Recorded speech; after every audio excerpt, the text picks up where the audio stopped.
We are Dave and Julie McKissick. We help out with the toddlers in the nursery. I also am a choir member and a traditional worship team member. I've also volunteered and done a few things with the Chosen Ministry. Well, adoption's been a theme of my entire life. I was born 2 months premature to my biological mother, who left me at the hospital, and God blessed me with two wonderful Christian, amazing, loving parents, and they adopted me when I was 3 pounds and 2 months old. Adoption has always been a passion of mine. So in all, we've fostered 11 children, and we adopted now 2 of those foster children. I've had 12 kids in our home with our daughter by birth.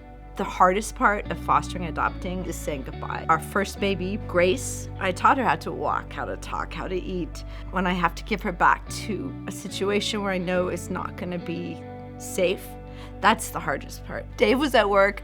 I was alone at home.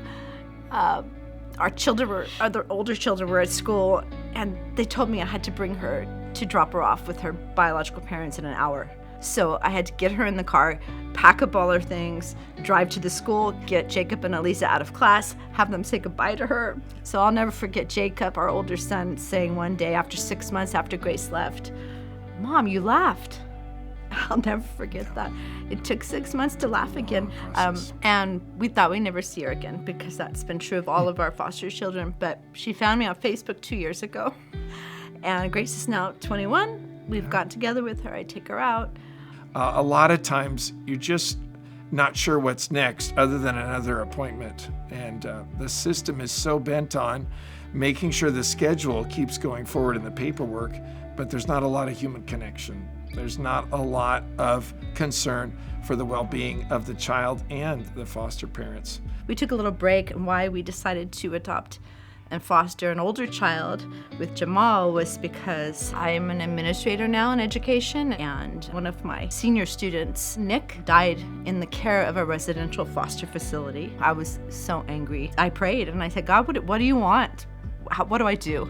And so he said, "Go home and talk to Dave." And so I did, and I said, I think we have to foster adopt an older child now. I think even though we knew how slow and bureaucratic the process is, it lasted for years. Jamal's really resilient, and he really keeps going and keeps fighting and bounces back from things. It really brought us together as a family. Jamal's so easy to love, and he's so fun. I'm Jamal. I'm a sophomore boy right now, and I belong to our high school ministries, and I am also involved in our kids ministries.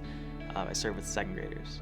The thing about being in foster care for me is it's been like a lifelong thing. My biological parents didn't do what they needed to do, and so I was taken away when I was 1 year old, and it's about 9 years I spent in foster care across like different periods, not all continuous. I was very blessed with my biological sisters, especially the one closer in age to me, and she really got me through like every part of foster care, I would say, up until meeting Christ. And I think the whole time he was really working in her.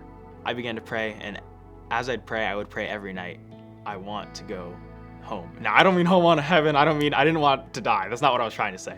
I meant I wanted to go back to my biological family. And I didn't find out until years later, and looking back about it, that he really did tenfold answer that prayer. He didn't give me what I wanted at the time. He gave me what I needed, and he gave me what I really was asking for when I didn't even know I was asking for it. He gave me the ability to become a McKissick. Upon meeting my mom and dad now, that's when it definitely was like, okay, I don't want to go home. I am home. We had to wait from January 14, 2021, when I first arrived, until March 14th of 2025. I was at summer camp with my sophomore boys group with Purpose Church. My phone was dead. It was like the 3rd day we were there, and my leaders, Kyle and Gavin, told me, like, "We have really good news for you. Your parents, they want you to check your phone." And I got my phone charged and everything, and then they told me we got the signing day for my adoption papers. After hearing that news, I think I probably had my most powerful encounter ever with the Lord. It was the night where they shared the gospel, and they were like, "Okay, everyone, now you have time to just talk with God." And I was thinking, okay, well, maybe I could just pray and see what happens, because I've already accepted Christ in my life. I wasn't thinking it was going to be that significant. It really hit me. The Lord had been watching over my life the entire time. I would say my adoption with the McKissick family really parallels to how the Lord as our Father is, because even though a broken world, earth, where we live, full of broken people, tries to bring us down, the Lord is steadfast and he keeps coming after us, and no matter what we do, he always loves us, and no matter what, he's working.